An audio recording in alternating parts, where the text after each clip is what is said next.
Groups foundation కోర్సులో శాతవాహనుల గురించి తెలుసుకుందాం.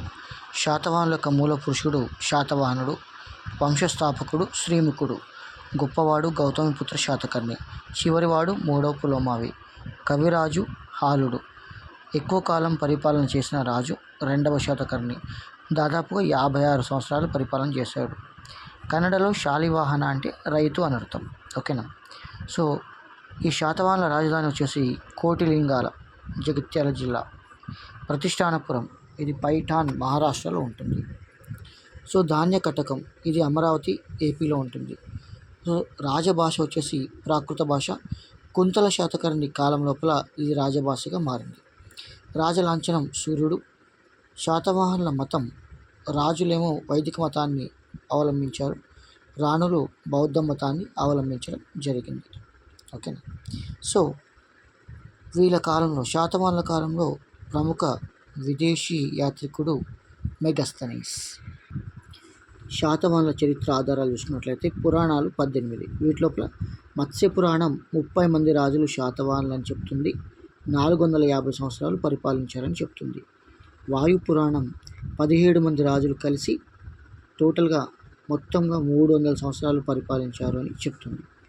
విష్ణు పురాణం లేదా బ్రహ్మాండ పురాణం ప్రకారంగా ఈ శాతవాహనులు 456 సంవత్సరాలు పరిపాలన చేశారని చెప్పుకోవచ్చు.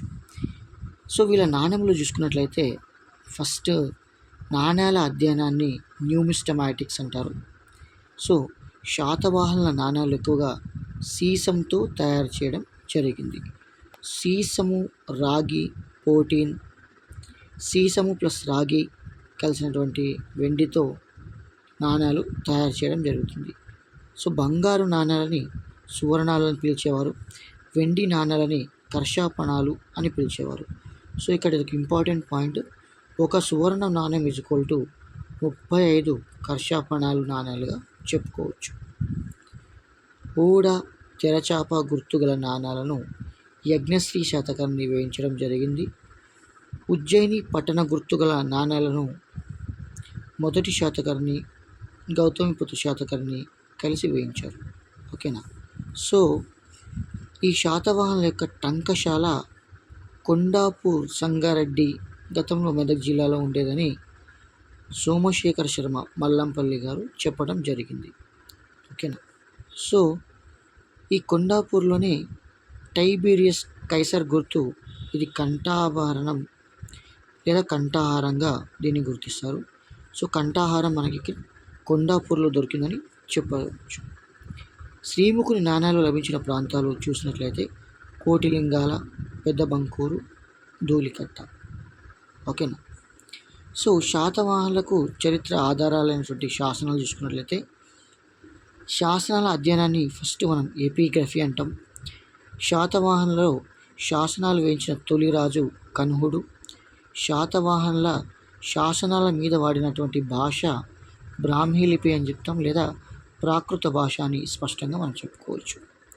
సో నానాగఢ్ శాసనాన్ని దేవి నాగానిక గారు వేయించారు. ఈమె మొదటి శాతకర్ణి యొక్క భార్య. సో మొదటి శాతకర్ణి యొక్క విజయాలు, బిరుదులు, ఈ వివరాల గురించి నానాగఢ్ శాసనం చెప్తుంది. అయితే అప్రతిహత చక్ర, దక్షిణ పథపతి అనే బిరుదుల గురించి కూడా 1వ శాతకర్ణికి ఉన్నట్టు నానాగఢ్ శాసనం చెప్తుంది. ఇక్కడ రాగి ప్లస్ తగరం అనే 2 లోహాలని కలిపితే కంచు తయారవుతుంది. సీసము ప్లస్ రాగి 2 లోహాలను కలిపితే పోటీన్ అనేటటువంటి ఒక మిశ్రమ లోహం తయారవుతుంది. సో ఇక్కడ నాసిక్ శాసనం చూసుకున్నట్లయితే ఈ నాసిక్ శాసనాన్ని గౌతమి బాలశ్రీ వేయించింది. ఎవరి కాలంలో అంటే 2వ పులోమావి కాలంలో గౌతమి బాలశ్రీ నాసిక్ శాసనం గురించి వేయించింది. ఈ శాసనం లోపల ముఖ్యంగా గౌతమిపుత్ర శాతకర్ణి యొక్క దండయాత్రలు, అతని విజయాలు చాలా స్పష్టంగా వివరించడం జరిగింది. సో నెక్స్ట్ 3వ పులోమావి వేయించినటువంటి మేకధుని శాసనం యొక్క చూసుకున్నట్లయితే ఈ మేకధుని శాసనాన్ని 3వ పులోమావి వేయించాడు. ఇతను శాతవాహనుల లోపల చివరి రాజుగా చెప్పవచ్చు. సో శాతవాహనుల్లో చివరి రాజుగా 3వ పులోమావి ఉండడం జరిగింది. అయితే ఈ మేకధుని శాసనం ముఖ్యంగా శాతవాహనుల గ్రామ పరిపాలన, గ్రామ అధికారి గుల్మిక గురించి వివరాలను చాలా స్పష్టంగా మేకధోని శాసనం మనకు తెలుపుతుంది. నెక్స్ట్ చూసుకున్నట్లయితే హాతీ గుంఫా శాసనం. హతి అంటే ఏనుగు, గుంఫా అంటే పాదం, అంటే ఏనుగు పాదం ఆకారంలో ఉన్నటువంటి గుహలో వేయించినటువంటి శాసనం ఇది. ఓకేనా. సో దీన్ని కళింగరాజు కారవేలుడు వేయించాడు. మూషికా నగరం పైన జరిగినటువంటి దాడి గురించి ఈ హతిగుంఫా శాసనంలో చాలా స్పష్టంగా వివరించడం జరిగింది. సో ఈ మూషిక నగరాన్ని పిత్తుండ నగరం అంటారు. దీన్ని గాడిదలతో దున్నించాడని ఈ హతిగుంఫా శాసనంలో పేర్కొనడం జరిగింది. నెక్స్ట్ వెరీ ఇంపార్టెంట్ శాసనం ఇది. దేశంలో తొలి సంస్కృత శాసనంగా పేరుగాంచిన జునాగఢ్ లేదా గిర్నార్ శాసనం. ఈ శాసనాన్ని రుద్రదమనుడు వేయించాడు. శివశ్రీ శాతకర్ణిని 2 సార్లు ఓడించాడని ఈ శాసనం ద్వారా మనకు తెలుస్తుంది. నెక్స్ట్ చూసుకున్నట్లయితే అమరావతి శాసనం.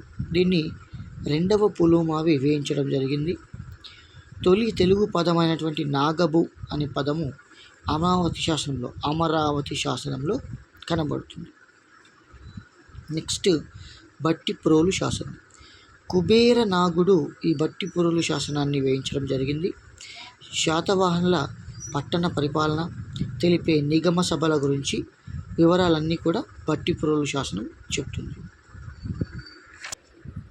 సో శాతవాహనుల గురించి చెప్పే సాహిత్య ఆధారాలు కనుక మనం చూసినట్లయితే ఇవి చాలా చాలా ఇంపార్టెంట్ అండి. ముందుగా మనం స్వదేశీ రచనలు చూద్దాం. బృహత్ కథ. బృహత్ అంటే చాలా, కథ అంటే కథలు. దాదాపుగా 700 శ్లోకాలు, ఇక్కడ తప్పు ఉందండి. సో 700 శ్లోకాలతో ఈ బృహత్ కథను చెప్పడం జరిగింది. గుణాఢ్యుడు ఈ బుక్ని రాశాడు. దీనిలో ప్రస్తుతానికి ఒకే ఒక్క లంబకం అంటే ఒకే ఒక్క చాప్టర్ మిగిలిపోయిందనమాట, దీని లోపల దొరికింది మనకి. సో ఈ బృహత్ కథ అనేది పైశాచిక భాషలో రాయడం జరిగింది. కుంతల శాతకర్ణి ఆస్థాన కవి గుణాఢ్యుడు. సో ఈ బృహత్ కథ లోపల కథానాయకుడుగా నరవాహన దత్తుడు లేదా కుబేరుడు లేదా లబ్బీకుడు ఉండటం జరుగుతుంది. సో టోటల్గా ఇందులో 700 శ్లోకాలు ఉంటవి. టోటల్గా 7 కథలు అన్నమాట. ఓకేనా. కథా సరిత్సాగరం. ఇవన్నీ అబ్జర్వ్ చేయండి. ఈ బృహత్ కథను ఆధారంగా చేసుకుని ఇన్స్పిరేషన్గా వచ్చిన రచనలే ఇవన్నీ కూడా. కథా సరిత్సాగరం రాసింది సోమదేవ సూరి. సో శాతవాహనుల గురించి మొట్టమొదటిసారిగా పేర్కొన్నటువంటి గ్రంథం కథా సరిత్సాగరం.